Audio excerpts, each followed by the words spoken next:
हरिंद्र सिंह राठौर, मेड़तिया। गांव कांकरिया है मेरा, ज़िला नागौर में।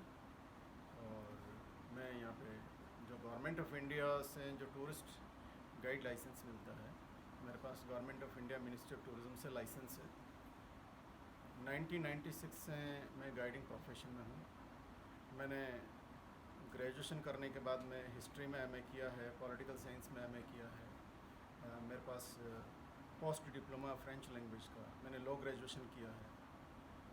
जयपुर टूरिस्ट गाइड एसोसिएशन में 9 साल जनरल सेक्रेटरी रहा, 4 साल प्रेसिडेंट रहा, 2 साल नेशनल जनरल सेक्रेटरी रहा। एक tourist guide federation of India organisation है हमारी, नेशनल ऑर्गेनाइजेशन, जिसमें थ्रू आउट इंडिया 17 डेस्टिनेशंस जो हैं वहाँ पर हमारी यूनिट्स हैं।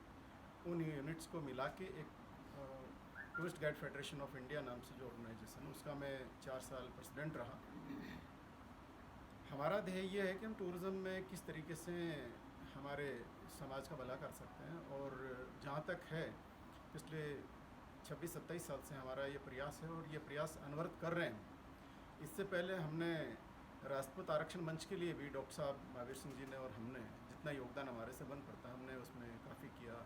हम फाइनेंशियल भी कलेक्शन करते थे, उसके अलावा फिजिकली भी जो हम भाग दौड़ कर सकते हैं हमने किया। उसके अलावा हमने 6 साल तक एक राजपूत सेवा समिति के नाम से भी एक ऑर्गेनाइजेशन डॉक्टर साहब जिसके अध्यक्ष थे हमने चलाई, और उसका काफ़ी अच्छा एक अच्छी पकड़ भी हो गई, मगर उसके बाद में किसी कारणों से हम उसको कंटिन्यू नहीं कर पाए। हम ये चाहते हैं कि जो हम ऑर्गेनाइजेशन जो बना रहे हैं, उस ऑर्गेनाइजेशन के ज़रिए हम आम आदमी को जोड़ें, आम राजपूत को जोड़ें।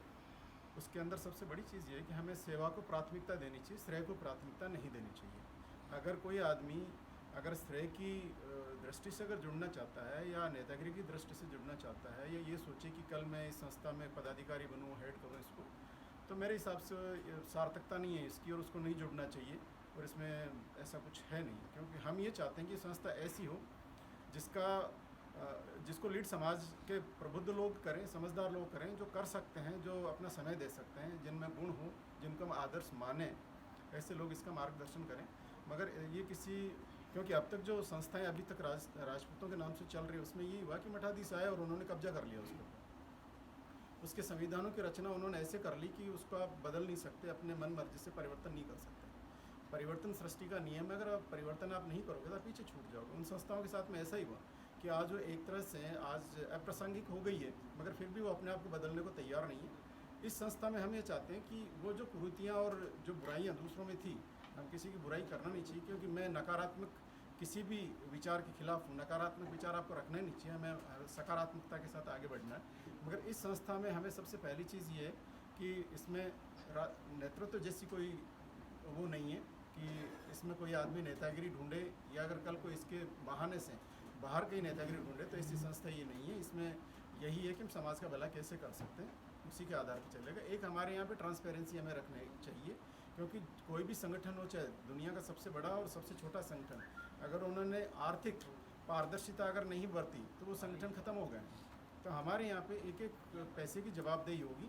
अगर कोई एक पैसा कहीं से आया तो हमारा प्रयास ये होगा कि हम उसकी 1 रुपये की भी जवाबदेही, 1 पैसे की भी जवाबदेही हम हमारे को लेंगे, और उसको पारदर्शिता के साथ में लोगों के सामने रखेंगे। दूसरी चीज़ है कि हमारे से जो लोग हमारे साथ में जुड़े, हमारा पहला ध्येय होना चाहिए कि समाज का भला हो। तो समाज, क्योंकि जो लोग जुड़ रहे हैं वही तो समाज है।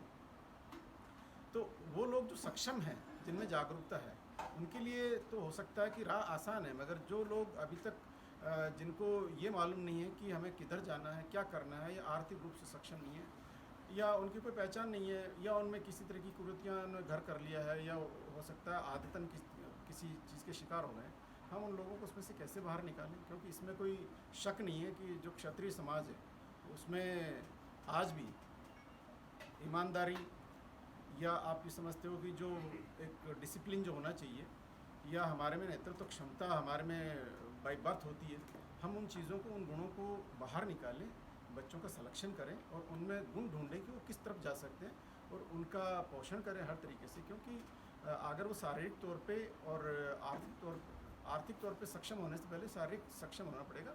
शारीरिक के लिए फिजिकल के साथ साथ उनका मानसिक तौर पे कैसे विकास किया जा सकता है, शिक्षा और संस्कार। क्योंकि हमारे यहाँ पे सबसे बड़ी प्रॉब्लम ये हो गई है आज की तारीख में कि मेरे को कभी कभी ऐसा लगता है कि कहीं ऐसा ना हो कि ये एक ऐसा समाज जिसने हजारों साल तक इस भारत की भूमि के ऊपर, पता नहीं, मैं राज तो नहीं कहूँगा कि राज किया, मगर ये ज़रूर है कि इसका संरक्षण किया था और इसकी रक्षा के लिए उन्होंने पता नहीं कितने बलिदान दिए।